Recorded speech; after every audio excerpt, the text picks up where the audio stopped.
Every home carries certain memories within our hearts. But what if those memories are washed away by the reality? How can we continue to embrace the essence of home when its memories are fading away?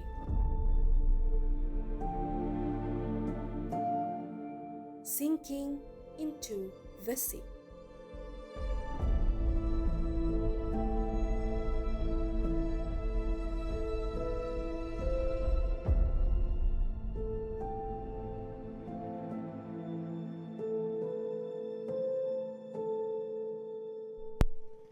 Back in the 1980s, Muara Gembong area was known as the Dollar Villages because of its abundant fisheries that contributed to the wealth of the local fishermen. But long gone are the days when it all happened. Around 2000s, the abrasion washed away dozens of houses and buildings, haunting the people with the threat of drowning for many decades.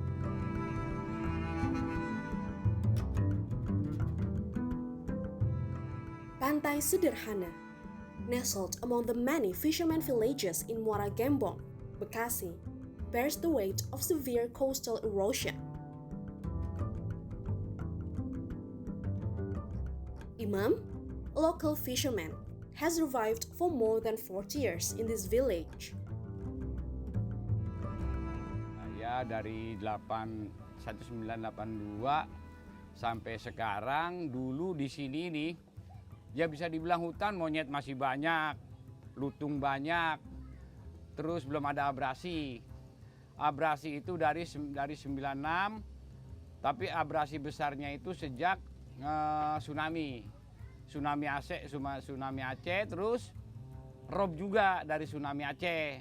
Jadi rob itu satu bulan itu 4 kali. Kalau orang Gembong bilang kondahnya 4 kali juga selama 1 bulan itu. Jadi pasang besar sampai nenggelemin rumah, terus nanti kering seperti gini sekarang. Nah, jadi kalau abrasinya itu awalnya itu ada perahu-perahu penggali pasir dari Jakarta. Tahun 80 sampai 90-an, 96 lah masih ada itu.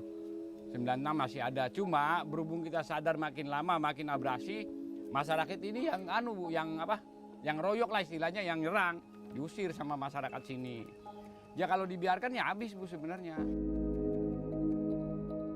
With tidal floods occurring up to 4 times a month, the villagers must renovate and elevate their houses on stilts, battling the relentless intrusion of water into their homes. Kalau banjir masuk sampai ke area dalam? Banjir itu kalau mulai rob besar itu, banjir itu semua sini semua tenggelam. Nih sampai sini nih. Ini makanya ada garam-garam juga. Ini kan sebenarnya bukannya cat, ini garam. Oh. Ini garam. Tuh. Jadi banjir ini tingginya segini kalau lagi mulai pasang besar itu. Oh, udah tiga kali ini, udah tiga kali 4 sama ini. 4 kali ditinggi. 4 kali diuruk gitu, ditinggiin. Waktu berapa lama, berapa tahun? 3 tahun. 3 tahun. 3 kali. Iya. Ini terus ke sini juga tuh keramik juga habis kan.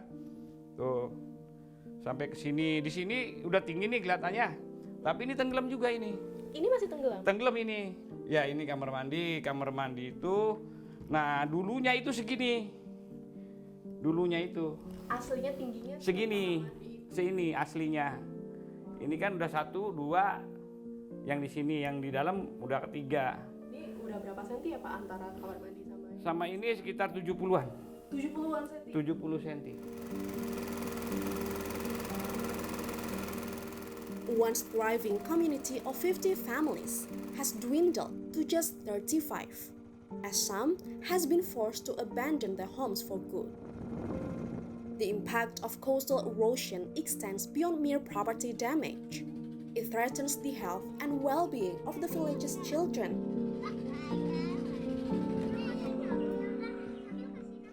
Ya, jadi kalau di sini Bu dampaknya itu ya anak itu kebanyakan airnya itu kan masuk ke dalam rumah. Tentu pasti ada penyakitnya itu gatal, panas dan batuk. Ya kan, terus kayak di ujung tetangga paling ujung sana itu kan anaknya jatuh kecebur. Umur baru bisa merangkang lah, tahu umur berapa, tapi di tempat tidur kecebur. Untung ibunya ada. artinya namanya satu kamar ya. Kalau seumpamanya nggak ketahuan kan bisa meninggal. This affliction is a result of several factors, such as land subsidence, mangrove deforestation, and the rising sea level, all exacerbated by the ongoing climate crisis. Sadly, this issue remains largely overlooked by the inhabitants of the greater Jakarta area, including Bekasi. To address this knowledge gap, Ucik, a local activist, has undertaken multiple initiatives since 2010 to raise awareness among the broader public. Jadi kegiatannya pertama yang saya mulai itu dulu saya mengaplikasikan kegiatan awal itu dengan karena informasi, jadi saya buat kanal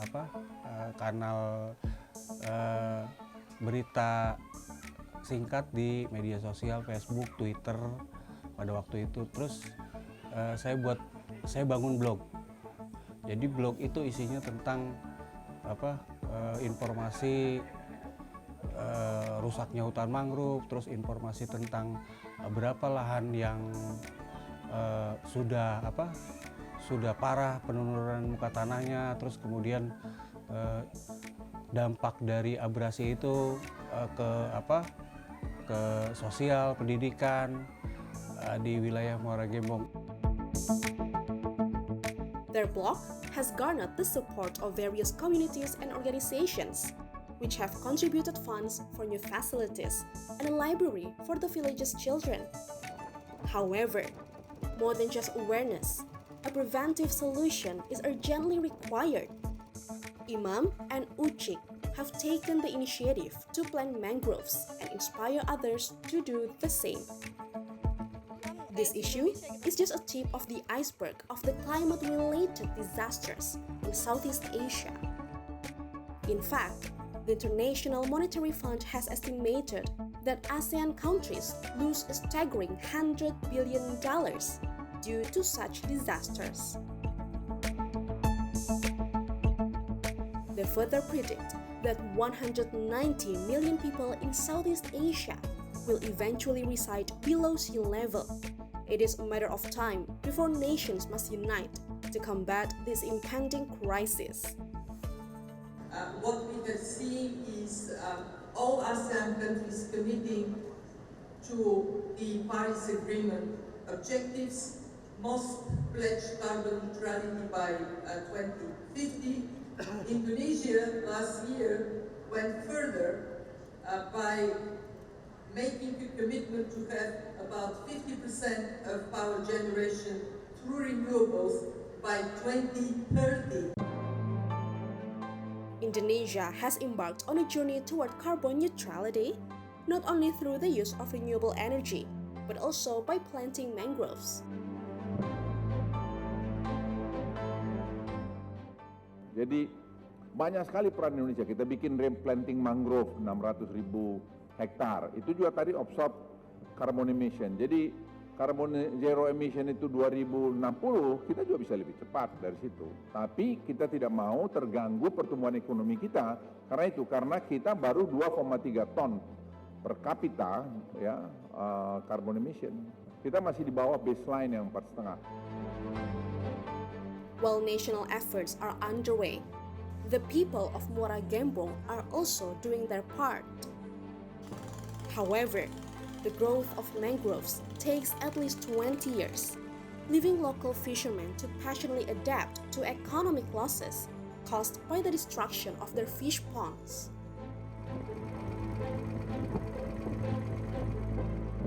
Kalau orang sini bilang waring nutup itu cari kepiting, cari udang, cari ikan itu gampang.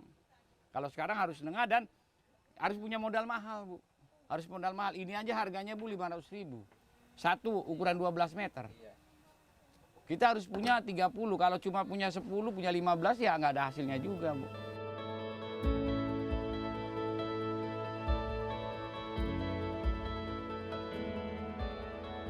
Now, strict policies, regulations, and tangible actions are imperative. because the climate crisis transcends science.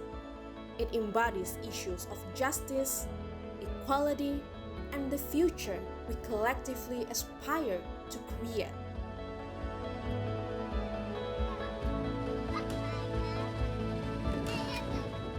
Adelia Dinda and Anita Putri for See Today.